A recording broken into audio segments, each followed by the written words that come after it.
সঠিক সময়ে সুস্থ রেখে পবিত্র জুমার নামাজ আদায় করার জন্য চাপাপুর পাকবাঞ্জাতন কেন্দ্রীয় জামে মসজিদে আসার তৌফিক এনায়েত করেছেন। সেজন্য আমরা মনিবের দরবারে শুকরিয়া জ্ঞাপন করছি। আমরা মোহাম্মতের সাথে করছি আলহামদুলিল্লাহ।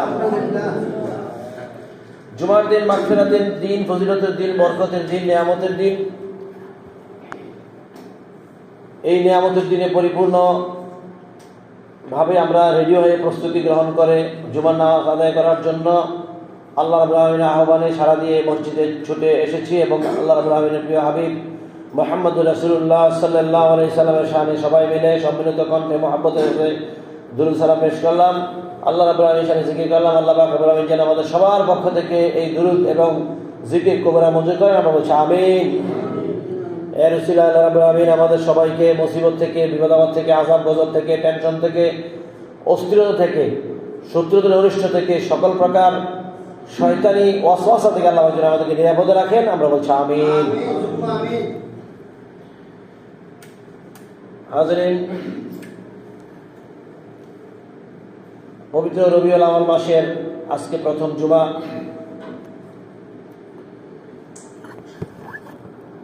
রবিউল আউয়াল মাসের ফজিলত, বরকত, নিয়ামত অতুলনীয়, অপরিসীম। এটি এমন একটি মাস যে মাসে প্রিয় নবী মুহাম্মদ রাসূলুল্লাহ সাল্লাল্লাহু আলাইহি সাল্লাম দুনিয়ার জমিনে আগমন করেছেন। বিশ্ববাসীর জন্য যিনি রহমত, বিশ্ববাসীর জন্য যিনি করুণা, সমগ্র মানব জাতির জন্য যিনি শাফায়াতকারী, সুপারিশকারী, আল্লাহর সবচেয়ে প্রিয়, আল্লাহর সবচেয়ে আদরের প্রিয় হাবিব এই মাসে আগমন করেছেন। এই জন্য আল্লাহ রাব্বুল আলামিন পবিত্র কোরআন মজিদে ঘোষণা দিয়ে দিয়েছেন, ওয়াল্লাযী আরসালা রাসূলাহু বিল হুদা ওয়া দীনিল হক। তিনি সেই রব যিনি দ্বীনে হক, একটি সত্য দিন, সত্য ধর্ম সহকারে তোমাদের নিকট রাসূল পাঠিয়েছেন। লিইয়ুযহিরাহু আলা দীনি কুল্লিহি ওয়া কাফা বিল্লাহি শাহীদা। যেন যত ধর্ম আছে সমস্ত ধর্মের উপরে এই ধর্মকে সমুন্নত করতে পারেন, স্থান দিতে পারেন। লিইয়ুযহিরাহু আলা দীনি কুল্লিহি, দিন মানে ধর্ম, যত ধর্ম আছে সমস্ত ধর্মের মধ্যে শ্রেষ্ঠ ধর্ম হিসাবে ইসলামকে যেন তিনি পৌঁছে দিতে পারেন, সেজন্য এই রাসূলের আগমন।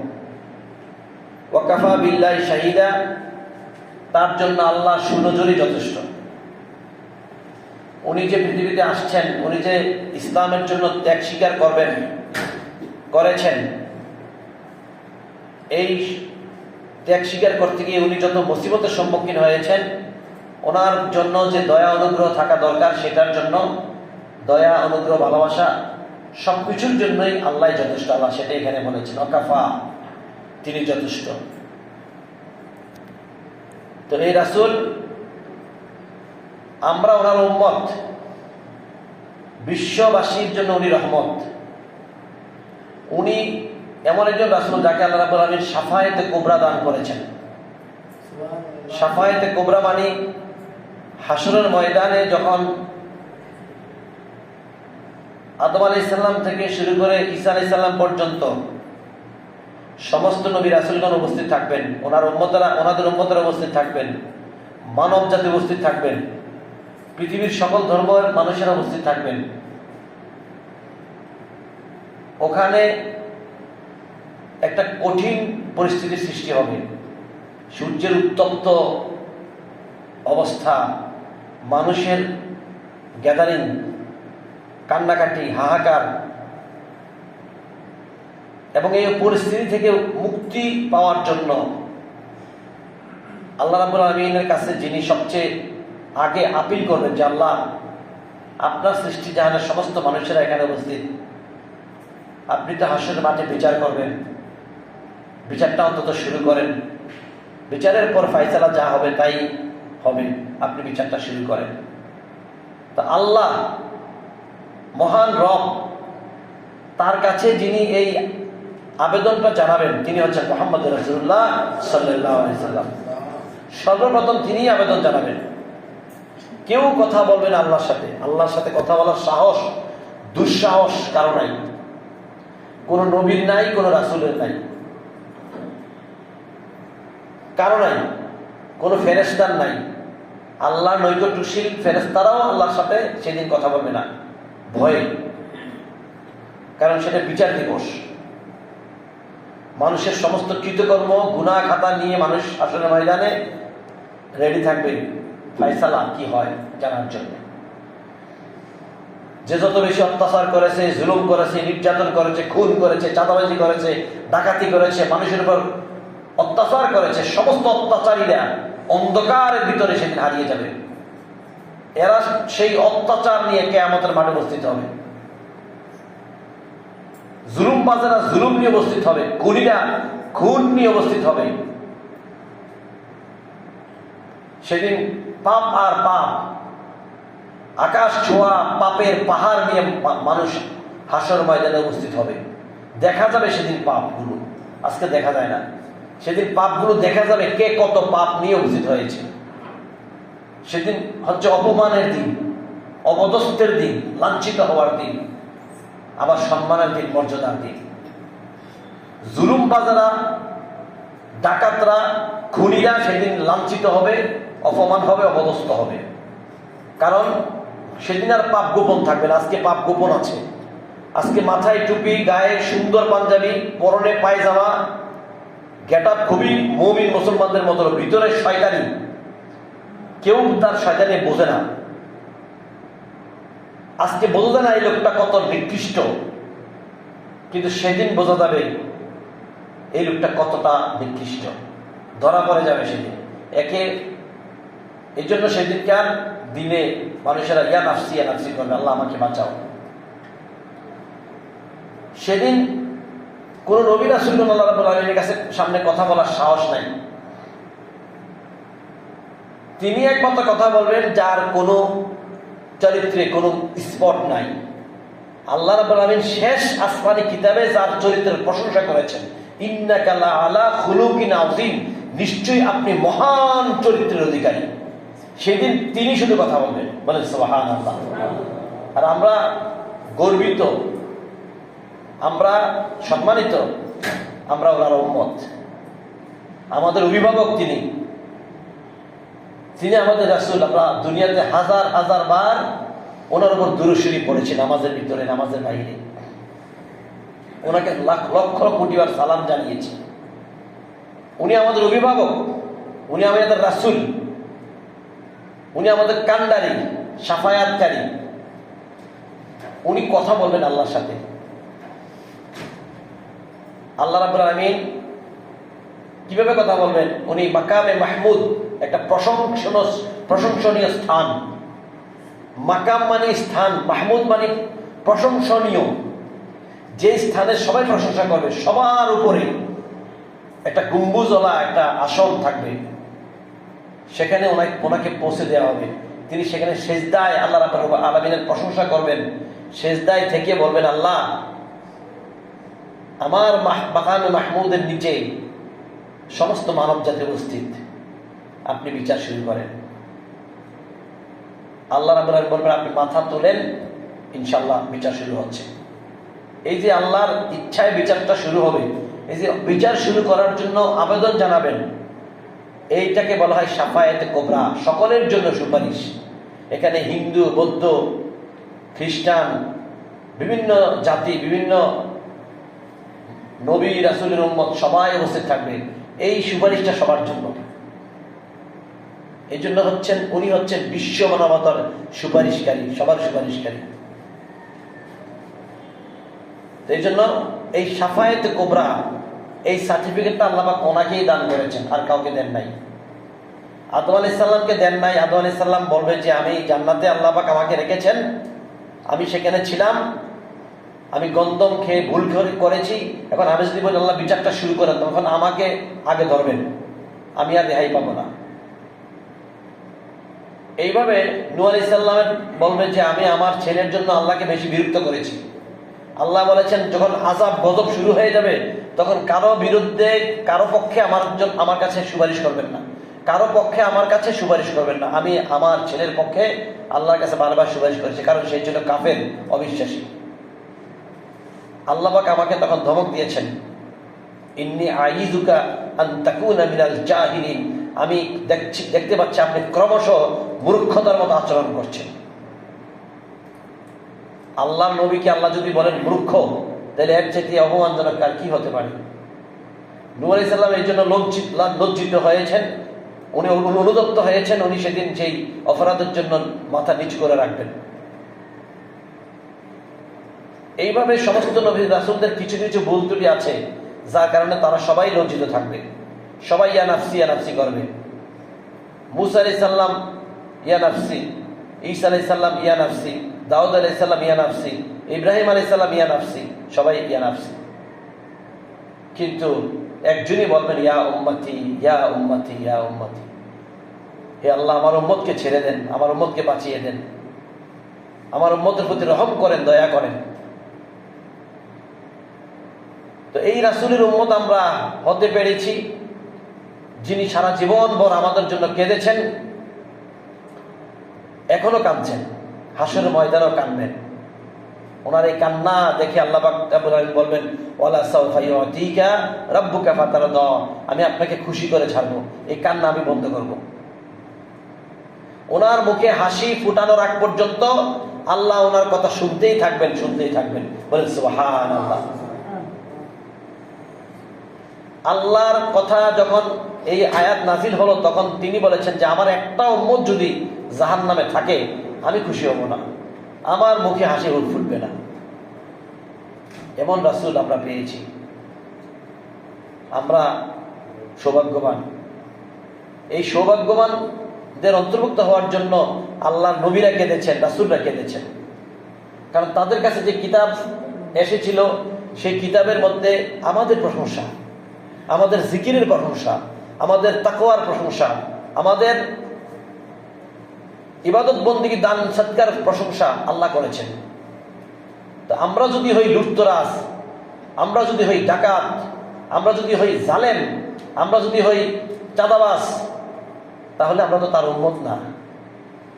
রাসূল পাক সাল্লাল্লাহু আলাইহি ওয়াসাল্লাম স্পষ্টভাবে জানিয়ে দিয়েছেন যে জুলুমকারী আমার উম্মত না, যে ঠকায় সে আমার উম্মত না, যে মানুষকে অসম্মান করে, অশ্রদ্ধা করে সে আমার উম্মত না, যে খুন করে সে আমার উম্মত না, যে হারাম উপায় উপার্জন করে জীবনযাপন করে সে আমার উম্মত না। এগুলোর তো জানাজা দেওয়ার নিষেধ। আমরা হুদাহুদি জানাজা দেই, এগুলার জানাজায় আরো বেশি মানুষ আসে। বেনামাজি, পাপাচারী, ফাসেক, মুনাফেক, আল্লাহর নবী যাদেরকে উম্মত না বলেছেন এদের জানাজা যাবেন না, গেলে আল্লাহর কাছে জবাবদিহি করতে হবে। এদের জানাজা দিবেন না, এদের জানাজা দিতে শরিয়া যদি ইসলামী রাষ্ট্র কায়েম হয় এদের জানাজা নিষিদ্ধ। বেনামাজির জানাজা নিষিদ্ধ, সুদখোর, ঘুষখোর, এদের জানাজা নিষিদ্ধ, এদের জানাজা দেওয়া যায় না, এদেরকে মুসলমানদের কবরে দাফন করা নিষেধ। আজকে তো আমরা দেখি যে যত বড় বেশি নিকৃষ্ট লোক তার জানাজায় তত বেশি মানুষ। উৎকৃষ্ট লোকের, ভালো মানুষের জানাজায় মানুষ আসে, কিন্তু খারাপ লোকের বাসায় জানাজায় মানুষ, প্রচুর মানুষ। নিরীহ, পরহেজগার, ক্ষুধাবিরু, আল্লাহওয়ালা, দিনদার, নম্র, ভদ্র মানুষের জানাজায় মানুষ আসে না, কম আসে। এই জন্য যার জানাজায় যাবেন আগে খবর নেবেন লোকটা কেমন, তার জানাজায় যাওয়া যায় কিনা, শরীয়ত আপনাকে আদেশ করেছে কিনা। কারণ আপনি রাসূলের উম্মত, আপনি একজন বিবেকবান এমন একজন রাসূলের উম্মত যা এই রাসূলের জীবনে কোনো ভুল ত্রুটি নাই, স্পট নাই, চরিত্রে কোনো স্পট নাই। যিনি ছিলেন মানুষের জন্য উদার, যিনি ছিলেন মানুষের জন্য পেরেশান, সব মানুষকে যিনি ভালোবাসতেন, হিন্দু, বৌদ্ধ, খ্রিস্টান, ইহুদি, নাসারা সবাইকে তিনি ভালোবাসতেন, মহব্বত করতেন, উম্মতের জন্য পেরেশান। আমরা সেই রাসূলের উম্মত, যে রাসূল বলেছেন যে আমার ইন্তেকালের পর একটুখানি আমার রওজা পাকে যে আসলো সেজন্য আমার জীবদ্দশা আমার সাথে সাক্ষাৎ করে গেল, আমি নিজে তাকে খুঁজে বের করবো কিয়ামতের মাঠে। বলেন সুবহানাল্লাহ। তার জন্য সুপারিশ করা, তার জন্য আল্লাহর কাছে নাজাতের আহ্বান করা, সুপারিশ করা, আবেদন জানানো আমার উপর ওয়াজিব হয়ে গেছে। সুবহানাল্লাহ। এত নিশ্চয়তা কোন নবী তার উম্মতদেরকে দেন নাই। মুসা আলাইহিস সালাম তার উম্মতদেরকে বলেন নাই যে আমার রওজাবাকে যে আসলো তার জন্য সুপারিশ করা আমার উপর ওয়াজিব, বলেন নাই। ঈসা আলাইহিস সালাম বলেন নাই, ইব্রাহিম আলাইহিস সালাম বলেন নাই, কোন নবী বলেন নাই। একমাত্র আমাদের নবী বলেছেন। এই জন্য যারা এখনো যেতে পারেন নাই রওজা পাকে, তাড়াতাড়ি যান, কষ্ট করে হলেও যান, একটা সার্টিফিকেট অর্জন করে আসেন। এটা একটা সার্টিফিকেট নাজাতের, যে আমি আমার রাসূলের সাথে দেখা করে এসেছি, গিয়ে সালাম দিয়ে এসেছি। এই সার্টিফিকেটটা নিয়ে মরেন, আল্লাহ নবী শাফায়াত আপনার জন্য ওয়াজিব হয়ে যাবে। আমরা এখন উনি আপনার ইবাদত দ্বারা, টুপি দ্বারা, পাঞ্জাবি দ্বারা খুঁজে বের করতে পারবেন না আপনাকে, সেখানে কোটি কোটি মানুষ থাকবে। একবার আসেন, আল্লাহর নবীর কাছে আপনার চেহারাটা, আপনার আবেদনটা, আপনার সালামটা রেকর্ড হয়ে থাকবে। আর মানুষের উপর জুলুম, নির্যাতন, অন্যের হক নষ্ট করবেন না। সবাইকে সম্মান জানাবেন, আদর করবেন, মায়া করবেন, মহব্বত করবেন, মানুষের প্রতি তাজিম করবেন, মানুষের জন্য পেরেশান থাকেন, ইমানটাকে মজবুত করেন, আল্লাহওয়ালা হন, দিনদার হন, প্রিয় নবীর খাস উম্মতের মধ্যে শামিল হন, নামাজি হন, মসজিদমুখী হন। আল্লাহ আমাদেরকে মসজিদে এনেছেন, আলহামদুলিল্লাহ। এই যে আমি বিশ্ব রোড দিয়ে আসলাম, অনেক মানুষ হুন্ডা নিয়ে 3 জন 4 জন 2 জন বর্শিপ নিয়ে যাচ্ছে, মাছ ধরবে, জুম্মা পড়বে না। যারা এখন এই বর্শিপ নিয়ে আদা নিয়ে যাচ্ছে, আবার ওই বাটিয়ার যেখানে পানি নামতেছে সেখানে মাছ ধরবে। আল্লাহ তাদেরকে এভাবে ধ্বংস করেছেন। জুম্মা যে ব্যক্তি আসতে পেরেছে সে সৌভাগ্যবান, সে মর্যাদাবান, সে আল্লাহর নৈকট্যশীল বান্দাদের মধ্যে অন্তর্ভুক্ত হয়ে গেছে। আর জুম্মাকে যে তাজিম জানালো না, সে বদনসিব, সে আল্লাহর হাবিবের উম্মতের মধ্যে নাই। সে কামাই করবে, রোজগার করবে, অথচ আল্লাহ পাক বলেছেন ইজা নুদিয়া লিস-সালাতি মিন ইয়াউমিল জুমআ, যখন জুমার জন্য ডাকা হয়, ফাসআউ ইলা যিকরিল্লাহ, আল্লাহকে স্মরণ করে, বিশ্বাস করে আল্লাহর ঘরে ছুটে যাও। আল্লাহ সেখানে বলেছেন আল্লাহু খায়রুর রাযিকিন, আমি আল্লাহ সবচেয়ে উত্তম রিজিক দাতা। আপনি রিজিকের সন্ধানে আপনি কুয়ার পাশে যাচ্ছেন, আপনি দিঘির পাশে যাচ্ছেন, আপনি মাছ ধরতে যাচ্ছেন রিজিকের সন্ধানে, আল্লাহ বলেছেন আমি উত্তম রিজিক দাতা। আমরা এই রিজিকের দরকার নাই, আমরা আল্লাহর কাছে আসছি, যিনি রিজিক বন্টন করেন, আমরা তার কাছে আসছি। সুবহানাল্লাহ। আল্লাহ যেন আমাদের সবাইকে কবুল করেন, আমরা বলছি আমিন। এইভাবে আল্লাহর আদেশের প্রতি তাজিম প্রদর্শন করবেন। রাসূল পাক সাল্লাল্লাহু আলাইহি সাল্লামের উম্মত হতে পেরে আমরা যে সৌভাগ্যবান, সেটার জন্য আল্লাহর কাছে সবসময় শুকরিয়া জ্ঞাপন করতে হবে যে আমরা এমন একজন রাসূলের উম্মত হতে পেরেছি, যে রাসূলের উম্মত হওয়া এত সহজ ব্যাপার ছিল না। আল্লাহ আমাদেরকে উম্মত বানিয়ে দিয়েছেন। এত সহজ না ওনার উম্মত হওয়া, অনেক কঠিন ব্যাপার। আল্লাহ আমাদেরকে ওনার উম্মত বানিয়ে দিয়েছেন। যে রাসূলের তুলনা নাই, যে রাসূলের সম্মানের মর্যাদা কোনো শেষ নাই, যে রাসূলের প্রশংসা করে আকাশের ফেরেশতারা, আল্লাহ নিজেই প্রশংসা করেন যে রাসূলের উপর আল্লাহ অবিরামভাবে রহমত করুণা বর্ষণ করছেন।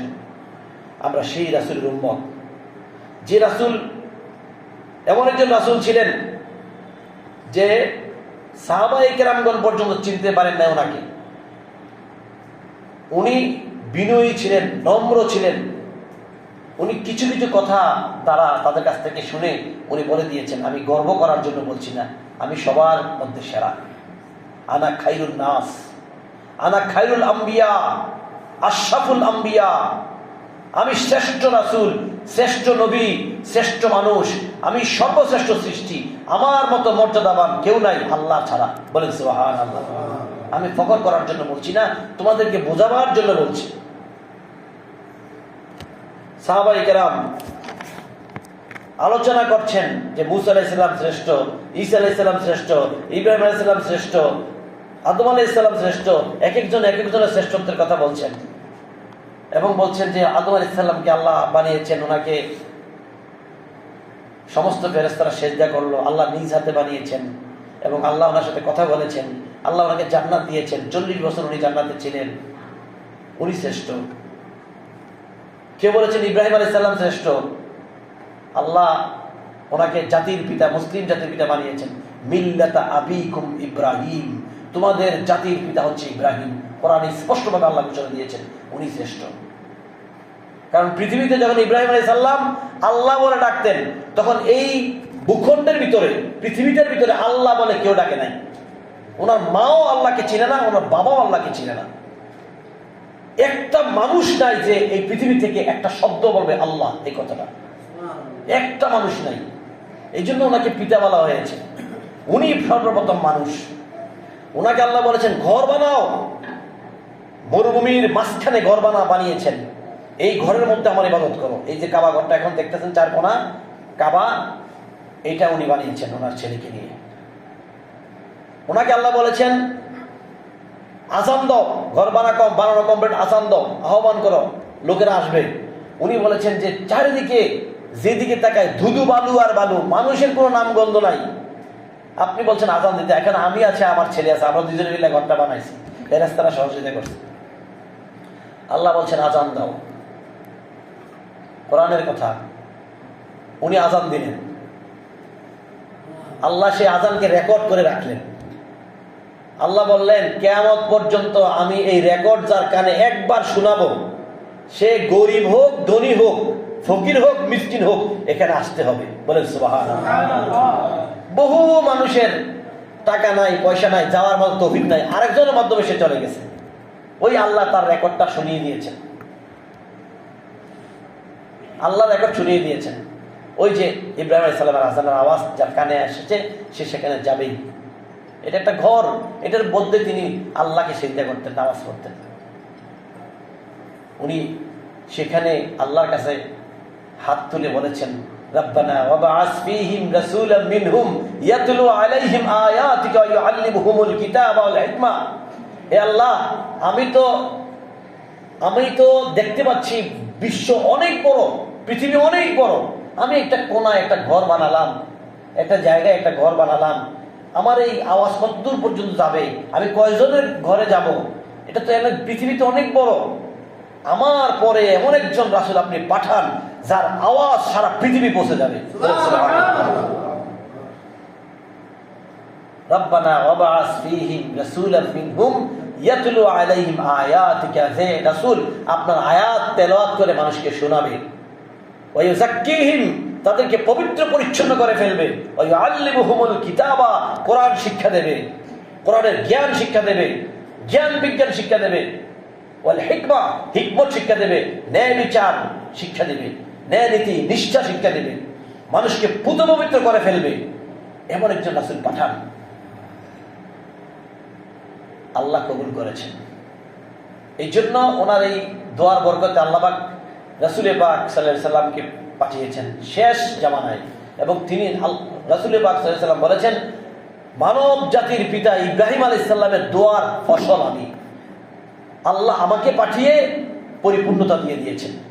তিনি যে দোয়া কবুল করেছেন সেটার পরিপূর্ণতা তিনি ঘোষণা দিয়েছেন। হ্যাঁ, আমি একটু আগে আমি বলছি যে আল্লাহ পাক আজকের খুতবার যেখানে আলোচনা হুয়াল্লাযী আরসালা, আল্লাহ পাঠিয়ে দিয়েছেন তোমাদের নিকটে আরসালা রাসূলাহু বিল হুদা, এমন একজন রাসূল যে রাসূল হেদায়েত নিয়ে তোমাদের কাছে চলে এসেছেন। ওই যে প্রার্থনা কবুল করেছেন আল্লাহ এখানে আবার বলে দিয়েছেন এসে গেছেন। ওখানে বলেছেন কবুল করা হলো, আপনার প্রার্থনা পাঠাবো, এখানে বলেছেন পাঠিয়ে দিলাম। আরসালা রাসূলাহু বিল হুদা ওয়া দীনিল হক, দ্বীনে হক, সত্য ধর্ম সহকারে আমি রাসূলকে পাঠিয়ে দিলাম যেন লিউযহিরাহু আলা দীনি কুল্লিহি, যত ধর্ম আছে সব ধর্মের উপরে তোমাদের ধর্মকে সমুন্নত করতে পারেন, নিয়ে যেতে পারেন। আর তার নিরাপত্তার জন্য, তার প্রতি সুনজরের জন্য আমি আল্লাহ যথেষ্ট। সুবহানাল্লাহ। সমাজ উপস্থিতি, রাসূলুল্লাহ সাল্লাল্লাহু আলাইহি ওয়াসাল্লাম আমাদের জন্য সবচেয়ে বড় নিয়ামত। যে রাসূলের উপর দুরূদ শরীফ পড়লে আপনার ভাগ্য পাল্টে যাবে। আপনি অভাবে আছেন, অনটনে আছেন, মুসিবতে আছেন, শুধু দুরূদ শরীফ পড়েন, আল্লাহুম্মা সাল্লি আলা মুহাম্মদ, এটা পড়তে থাকেন, আপনার দুর্ভাগ্য সৌভাগ্য দ্বারা পরিবর্তন হয়ে যাবে। আপনি আল্লাহর কাছে সম্মানের মর্যাদার অধিকারী হয়ে যাবেন। একবার দুরূদ শরীফ পড়লে 10টা গুনাহ তো মাফ হয়, 10টা নেকি লাভ হয়, 10 গুণ মর্যাদা আল্লাহ আপনাকে বাড়িয়ে দেয়, 10টা বিপদ থেকে আল্লাহ পাক আপনাকে বাঁচিয়ে দেয়। আপনি বলতে হবে না যে আমি এই বিপদ আছে সেই বিপদ আছে, আপনি দুরূদ শরীফ পড়েন, আস্তে আস্তে আপনার কঠিন বিপদ আস্তে আস্তে করে সবগুলি কেটে যাবে। তো এই রাসূল আমাদের ইব্রাহিম আলাইহিস সালামের দোয়ার বরকতে আমরা ওনাকে পেয়েছি, আমরা ওনার উম্মত হিসাবে জন্ম নিয়েছি। অনেক মানুষ ওনার উম্মত হিসাবে জন্ম নিয়ে ওনাকে মানে না, অনেক মানুষ এই ধর্ম ইসলামকে পায় নাই, অনেক মানুষ পেয়েও ওনার প্রতি তাজিম প্রদর্শন করে না, জ্ঞান নাই, নলেজ নাই, ইলম অর্জন করতে পারে নাই, ওনাকে চিনতে পারে নাই। এই রাসূলকে চিনতে হবে, কারণ কবরে যে 3টা প্রশ্ন, এই রাসূলের একটা প্রশ্ন, মা কুনতা তাকুলু ফি হাযার রাজুল, এই লোকটার ব্যাপারে তোমার মতামত জানাও। ওনাকে দেখিয়ে বলা হবে এই লোকটার ব্যাপারে তোমার মতামত জানাও, অথবা বলা হবে আমার নবিয়ুকা, তোমার নবীকে, আল্লাহর হাবিবকে, ওনার শান মর্যাদা, ওনার মর্তবা, উনি কে, উনি কি ধরন, ওনার সম্মান কতটুকু, এইসব না জানতে পারলে সেদিন ওনাকে চেনা যাবে না। কবরে এই প্রশ্নের 3টা প্রশ্ন, যে প্রশ্ন বলে দেয়া হয়েছে, যে প্রশ্ন উত্তর আউট করে দেওয়া হয়েছে, 3টা প্রশ্ন, বেশি না, 3টা প্রশ্নের যে জবাব, এই 3টা প্রশ্নের জবাবের প্রতি আমাদের প্রায় প্রতিদিন প্রতিটা মুহূর্তে খেয়াল রাখতে হবে। আমরা নামাজ পড়ি, আমরা নামাজ পড়তে এসেছি, আমাদের এক ভাই, আপনারা যারা চর্চা থেকে কিছু লোক এখানে আসতো নামাজ পড়ার জন্য, এখান থেকে একজন মারা গেছেন কালকে রাত্রে, আমান ভাই। এই যে রাসেল ভাই, একজন সুন্দর করে একটা লোক আসে, ওনার সাথে আরো 2-3 জন আসতো, এখান থেকে একজন মারা গেছেন। আজকে জুম্মার পরে কুমিল্লা হাসপাতাল, এই যে সরকারি হাসপাতাল, ওইখানে ওনার জানাজা, ওই যে সদর হাসপাতাল, ওইখানে ওনার জানাজা। আল্লাহ পাক যেন ওনাকে জান্নাত নসিব করে, আমরা বলছি আমিন। আল্লাহ পাক যেন ওনার কবরটাকে প্রশস্ত করে দেন, হিসাবটাকে সহজ করে দেন। আল্লাহ পাক যেন এই মসজিদকে ভালোবাসে, এই বয়ানকে ভালোবাসে, রাসূলকে ভালোবাসে, মিলাদকে ভালোবাসে, উনি এখানে আসতেন, কত দূর থেকে আসতেন, এই গ্রুপটা এখানে আসতেন। আজকে একজন নাই, সবাই ওখানে জানা যায়। গত জুম্মাতে আমি দোয়া করছিলাম, উনি স্ট্রোক করেছিলেন। তো এইভাবে আমরা চলে যাব দুনিয়া ছেড়ে, কেউ থাকবো না। আমাদের এখানে উনি আসতেন, রাসূলকে ভালোবাসে, এখানে রাসূলের প্রশংসা করা হয়, রাসূলের শানে সম্মান মর্যাদা, কোরআনের সবকিছু এখানে আলোচনা করে, ওনার ভালো লাগতো, এই জন্য উনি আসতেন। এই জন্য ওনার জন্য দোয়া করা আমাদের উপর দায়িত্ব। এই মসজিদ থেকে যত মানুষ বিদায় হয়ে গেছে, আল্লাহ পাক যেন সবার কবরগুলোকে জান্নাতের বাগান বানিয়ে দেন। কারণ এখানে যারা আসে রাসূলের মহব্বতে আসে, আল্লাহর প্রেমে মশগুল হয়ে আসে, কোরআনের মহব্বতে আসে। আল্লাহ পাক যেন এখান থেকে বিদায় হয়ে যাওয়া সমস্ত মুসলিমদেরকে আল্লাহ পাক ক্ষমা করে দেন, তাদের কবরগুলোকে আল্লাহ পাক যেন জান্নাতের বাগান বানিয়ে দেন। আল্লাহ পাক যেন তাদেরকে কবরে জান্নাতের সুখ শান্তি সমৃদ্ধি দান করে, আমরা বলছি আমিন। হাজিরিন, এই রবিউল আওয়াল মাসে ইনশাআল্লাহ আমরা সবাই রাসূল পাক সাল্লাল্লাহু আলাইহি ওয়াসাল্লামের সম্মান মর্যাদা নিয়ে আলোচনা করব পুরো মাস। আর আগামী রবিবার রাত্রে এখানে মাসিক মাহফিল হবে, আমাকে বলা হয়েছে, আমাকে জানিয়ে দেওয়ার জন্য। আপনারা এখানে আসবেন, কুমিল্লা ইসলামী আলিয়া মাদ্রাসার মুহাদ্দিস আরও অন্যান্য আলেমগণ আসবেন, আপনাদের কাছে সামনে ঈদ মিলাদুন নবী, রাসূলের প্রশংসা নিয়ে আলোচনা করবেন। আপনাদের দাওয়াত রইল, এবং আপনাদের এই মাহফিলের মধ্যে কমিটিরা সবাই সম্পৃক্ত হয়েছেন। আর চেয়ারম্যান সাহেবের সুযোগ্য সন্তান যিনি ফ্রান্সে থাকেন, মুজাম্মেল, উনি সম্পৃক্ত হয়েছেন, টাকা দিয়েছেন। আল্লাহ পাক যেন তাদের দানগুলোকে কবুল করেন। আপনারা সবাই এসে এখানে এই মাহফিলটাকে সুন্দর করবেন, বাচ্চাদেরকে নিয়ে আসবেন, কোরআনের কথা যেন জানে, রাসূলকে যেন চিনে, এবং সবার জন্য এই রাসূলের সম্পর্কে, আমাদের প্রিয় নবী সাল্লাল্লাহু আলাইহি ওয়াসাল্লাম সম্পর্কে জ্ঞান অর্জন করা ফরজ। এই ব্যাপারটা যেন আমাদের বাচ্চারা বোঝে। আপনারা সবাইকে, আশেপাশে প্রতিবেশীকে সবাইকে নিয়ে আসবেন। আল্লাহ পাক আমাদের এই মাহফিলকে কবুল করেন, আমরা বলছি আমিন আমিন সুম্মা আমিন। ওয়া আখিরু দাওয়ানা আলহামদুলিল্লাহি রাব্বিল আলামিন। যারা এখনো সুন্নাত পড়েন নাই, 4 রাকাত কাবলাল জুমআহ সুন্নাত পড়েন, আর যারা পড়েছেন দুরূদ শরীফ পড়েন।